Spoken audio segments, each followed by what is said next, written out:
You ready? You're all strapped in. Today on Hunted Mini Bikes, we're going to have an in-depth review on the Ebox Dragster.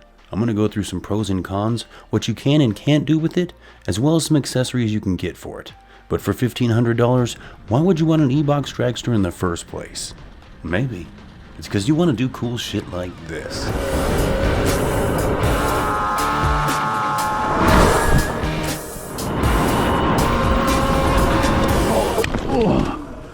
Well then, that was the giant rock. Suck a dick.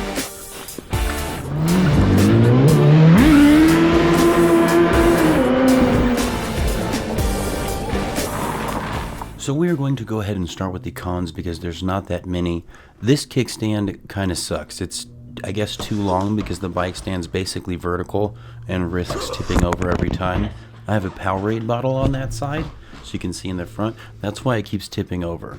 So you want to just turn the wheel to the left. Also, it has this super tiny chain. That's my pinky. It's not really a complaint because I've been doing all kinds of crazy stuff with it, and it's worked great. So just, it's tiny. And then other stuff I probably shouldn't complain about because it doesn't even belong off-road. I bottomed out on a hill. Right. Moving on. And then when you're on the aggressive setting all the way up, every start is like this, or you're just popping wheelies all the time. Again, not really a con, but you know.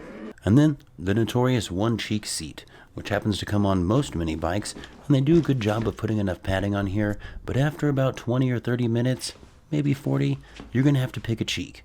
And now that we're done with the cons, we'll go ahead and start with the pros. First of all, it's super easy to wheelie. Can I wheelie with it? Well, that's questionable. Here I come. Oh, here I come. Oh. Now for the acceleration tests.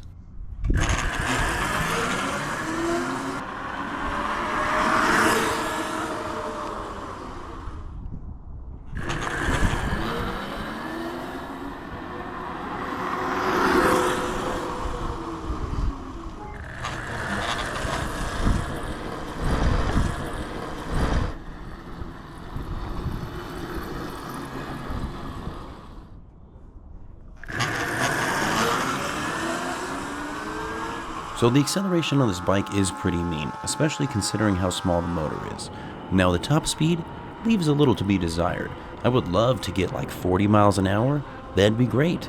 They do sell a kit to upgrade so you can hit 50 miles an hour, but that plus the battery, the 72 volt you would need to power it, is the cost of another bike. So not doing that. Pro tip for you, because the throttle is so touchy, they put this little on-off switch right next to it so that when you're walking with it, it doesn't launch away from you into your friend's crotch or something. Ask me how I know. Another pro for this bike is it can handle a pretty steep angle. I know this doesn't look like a whole lot. I have a GoPro, so sorry about that. The brakes do great, and this is also that area I found that goddamn rock. Well then, that was the giant rock. Okay, good. Alrighty. We'll just remount the phone here. Oh, I'm wearing a helmet. That probably won't work. And now for some things you can do with this mini bike that you can't do with most other mini bikes. I can fit this in the back of a car. Did I say it was a car? It's actually a struggle bus. This thing is heavy. It's hard to fit in the back. You can. It's just a pain in the ass. I'm going that way, guys. 1,500.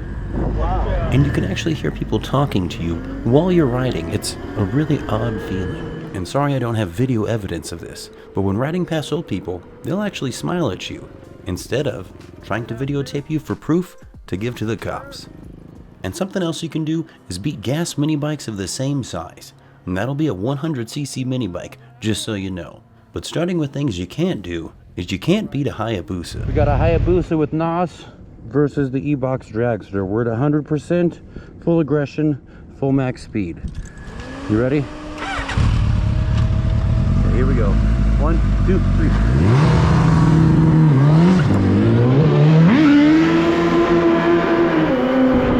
I think he may have gotten us. And thick sand, like riverbed sand, doesn't like that at all. With a head start, you can float. You just can't start moving in it. And also, I just wouldn't jump this thing more than like a foot or so. It's not the bike I'm concerned about. Just the other day I was coming in my driveway at like 15 miles an hour and touched rim through my tire. So it's the tires I'm concerned about. And now let's talk about some accessories I got for the bike. Since I can finally hear myself think, I got this JBL speaker to listen to while I'm riding. It's pretty nifty. You can just pop it off and it has a clip on the back so you can put it in your pocket or wherever. And when you're ready to go, you just pop it back on. And it gets to be pretty damn loud too.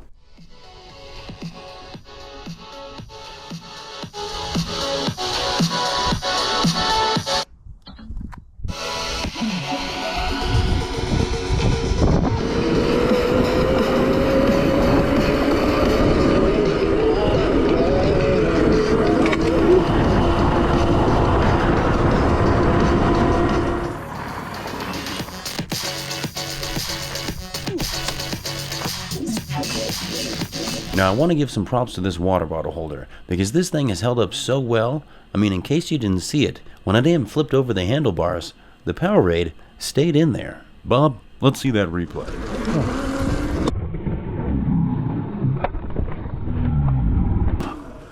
Well then, that was a Mighty fine job you did there, water bottle holder. And then I was going to tell you about this fancy phone holder, but my god, this thing sucks. I fell off the bike one time, and it broke the mount and everything. I got a little bit of sand in there, and it completely locked up. Definitely don't get this. And then I did get some rear view mirrors here. They come in handy when I don't want to turn my head, and I'm doing something a little bit risky. I can see past my elbows with these, so they're great. This one makes a little bit of noise, but other than that, almost completely silent. So after everything is said and done, I think the Ebox Dragster is definitely worth it, strictly because they don't allow gas mini bikes at the RV parks we go to. Otherwise, I mean, you could probably find something cheaper. Sadly, you just wouldn't be as cool. It is fun as hell to ride, though. But that'll be the end of our in-depth review of the Ebox Dragster.